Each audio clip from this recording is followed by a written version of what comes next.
100 لوگوں سے ملتا ہوں تو مہینے میں 3000 لوگوں سے میں ملتا ہوں. تو جب میں ان لوگوں کی داستان سنتا ہوں، میں ان لوگوں کو چیک کرتا ہوں، تو ان 3000 لوگوں میں تقریباً 2500 لوگ ایسے ہوتے ہیں کہ جو اپنی کوتاہیوں اور اپنی غلطی کی وجہ سے اس حالات کا شکار ہو جاتے ہیں کہ جس میں ان کا رزق تنگ ہونے لگتا ہے، پریشان ہونے لگتا ہے، ہارٹ ڈسٹرب ہو جاتا ہے، گھر کے خرچے پورے نہیں ہوتے، بچوں کی فیسیں نہیں ہوتی، اور پھر ہم یہ دوش دیتے ہیں کہ ہم پہ کسی نے کچھ کر دیا، کہ ہم پر کسی کی نظر لگ گئی. ان تمام لوگوں کو جب میں نے غور و فکر کیا اور ان حالات کو دیکھا، میں نے کہا کیوں نہ میں آپ لوگوں کو کچھ ایسی وجوہات بتاؤں کہ اگر وہ وجوہات، وہ کوتاہی آپ کے اندر موجود ہے، تو اگر آپ اس سے کنارہ کشی کرتے ہیں تو آپ اس سے بہتر تجربے سے فائدہ اٹھا سکتے ہیں، نہ کہ خود تجربہ کریں. میں ایسے لوگوں کو بھی جانتا ہوں کہ جو کروڑوں میں کھیلتے تھے، لیکن کچھ ان کی غلطیوں کی وجہ سے وہ کروڑوں سے لاکھوں اور لاکھوں سے ہزاروں اور ہزاروں سے روپوں میں آ گئے. سب سے پہلی غلطی کیا ہوتی ہے کہ میں نے ہر اس شخص کو، امیر شخص کو تباہ و برباد ہوتے ہوئے میں نے اپنی آنکھوں سے دیکھا ہے کہ جس کو میں نے کسی غیر محرم عورت کے معاملات میں شامل دیکھا ہے. یعنی کہ اگر کوئی مرد غیر نکاح کے کسی عورت سے، کسی لڑکی سے تعلق قائم کرتا ہے تو وہاں سے اس کی بربادی کا سما شروع ہو جاتا ہے.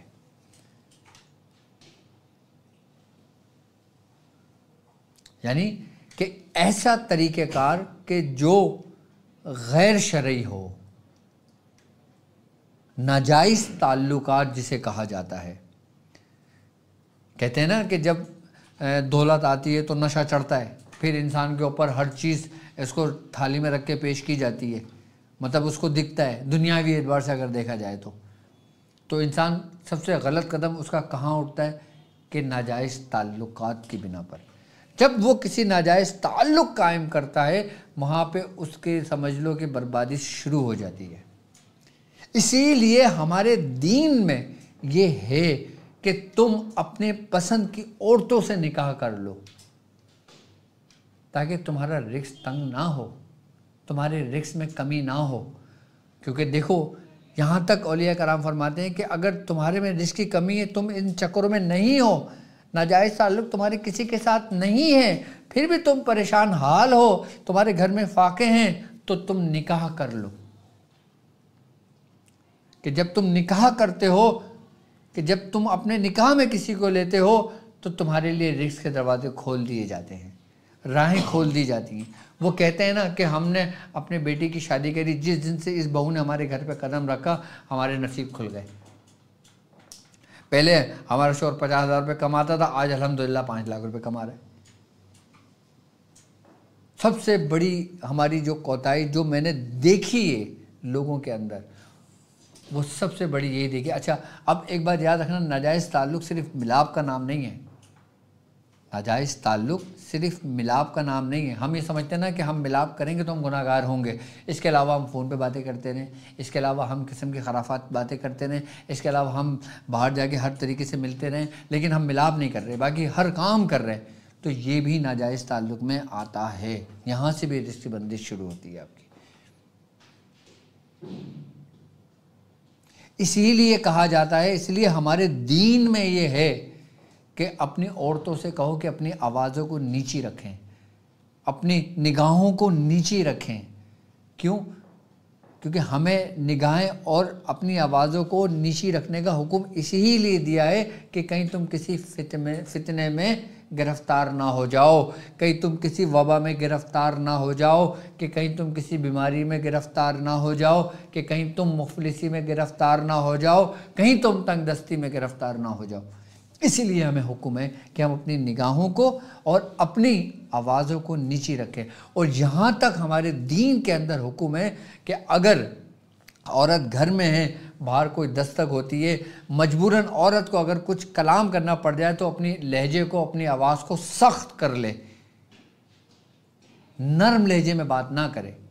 اگر حکم ہے ہمارے دین میں کہ عورت اگر کسی غیر مرد سے بات کرتی ہے، مجبوراً بات کرتی ہے، ضرورت کے تحت بات کرتی ہے، تو اپنے لہجے کو سخت رکھے کہ سامنے والا کسی غلط فہمی میں مبتلا نہ ہو، کیونکہ خرافات وہیں سے شروع ہوتی ہیں۔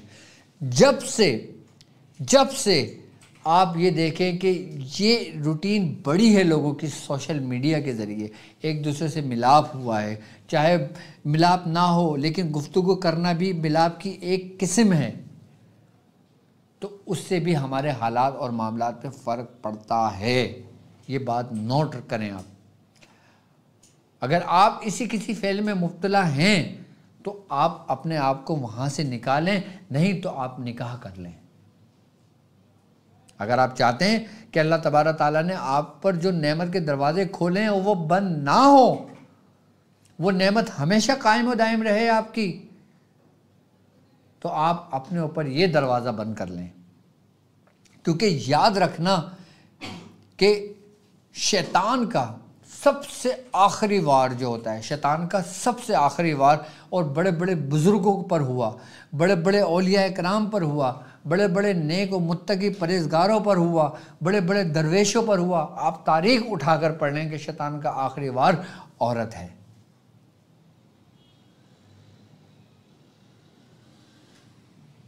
شیطان کا آخری وار ہے وہ عورت جو آپ کے لیے نامحرم ہے۔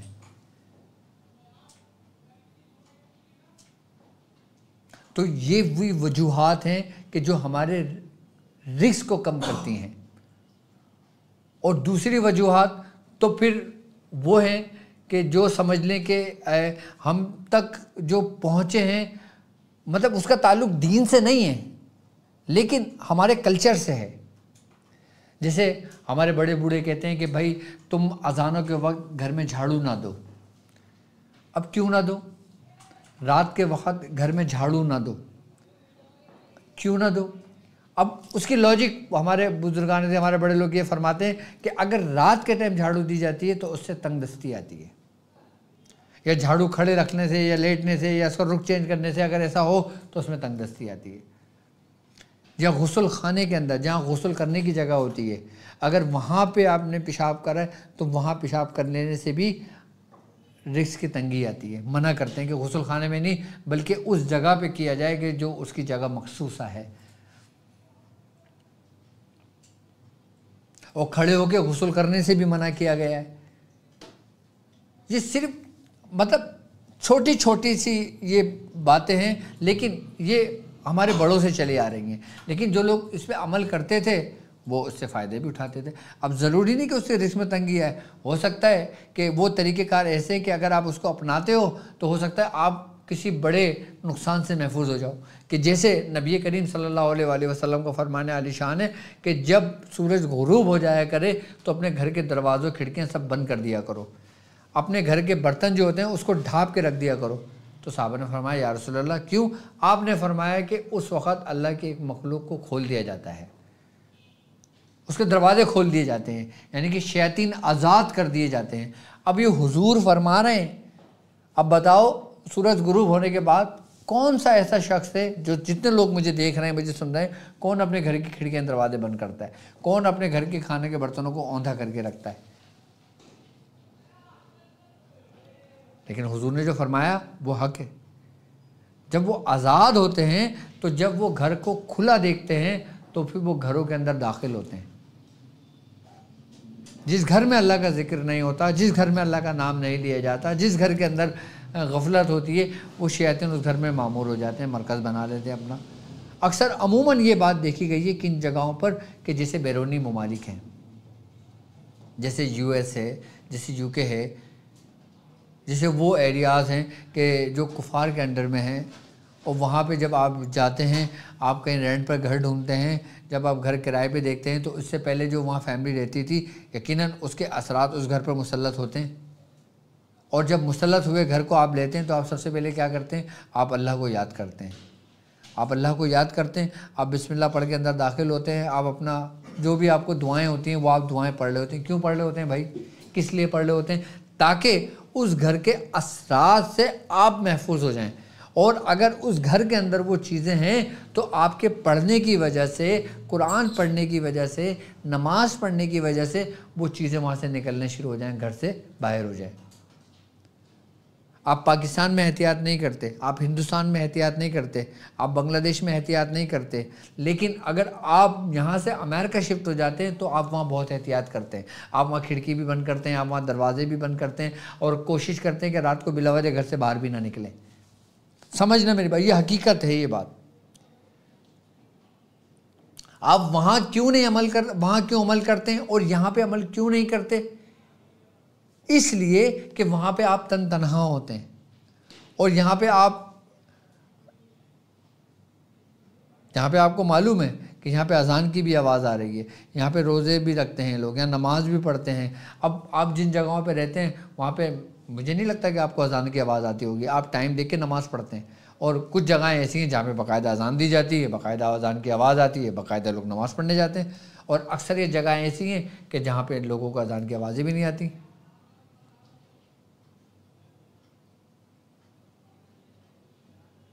اب میں اپنی بات بتاؤں اور مڈل ایسٹ کی بات بتاؤں، میں جب دبئی گیا کچھ عرصے پہلے کی بات ہے، سال 2 سال ہو گیا ہوگا، تو میں ایک ایسی جگہ پہ ٹھہرا جہاں پہ اذان کی آواز ہی نہیں تھی، تو میں نے ان سے پوچھا، میں نے کہا یار یہاں پہ مسجد قریب میں نہیں ہے کیا؟ جبکہ مسلم شہر، مسلم ملک، پھر ہم ٹائم دیکھ کے نماز پڑھتے تھے نیٹ سے۔ جب یہاں پہ یہ حال ہو سکتا ہے، جو میں نے خود تجربہ کیا، میں نے خود دیکھا، میں نے خود پوچھا، تو پھر ان جگہوں کا کیا حال ہوگا؟ تو یہ وجوہات ہیں کہ جن کی بنا پر ہمارے ہاں ہم لوگ مصیبتوں کے دروازے کھولتے ہیں، اور ایک سب سے بڑی وجہ یہ ہے کہ جب اذان کی آواز آپ کی کانوں میں آئے تو آپ اس اذان کا جواب دیں۔ اگر آپ گفتگو کر رہے ہیں، کسی میٹنگ میں بیٹھے ہوئے ہیں، کسی بچوں کے ساتھ بیٹھے ہوئے ہیں، شور شرابے میں بیٹھے ہوئے ہیں، کوشش کریں تھوڑی دیر کے لیے خاموش ہو جائیں کہ جب تک اذان ہو رہی ہے، دلی میں آپ اذان کا جواب دے لیں۔ اگر آپ اذان کا جواب نہ بھی دے رہے تو خاموشی آپ کے لیے بہتر ہے، ضروری ہے آپ کے لیے، لیکن جواب دینا افضل ہے، بہتر ہے اذان کا۔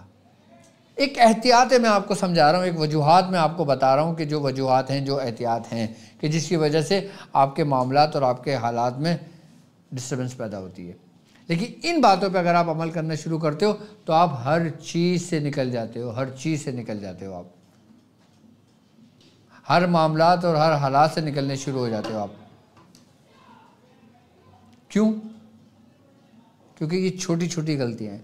ہمارا دین ہمیں بہترین جینے کا طریقہ سکھاتا ہے، اور وہ طریقہ جو سرکار دو عالم صلی اللہ علیہ وآلہ وسلم نے بیان فرما دیا، وہی حق ہے، وہی سچ ہے، وہی ہے، باقی کچھ بھی نہیں ہے۔ دیکھو، کچھ دین کے بارے میں ہمیں اللہ کے نبی نے بتایا، اس کے طریقے اللہ کے نبی نے بتائے۔ کچھ شرعی معاملات میں، فقہی معاملات میں، دینی معاملات میں ہمیں صحابہ کرام سے ملا، کچھ ہمیں اولیاء کرام سے ملا، اور کچھ سلاسل کے جو اولیاء کرام، جو علماء کرام گزرے، کہ جنہوں نے زندگیاں اپنی ریسرچ میں، پڑھنے میں سب کچھ لگا دیا، ان سے ہمیں سیکھنے کو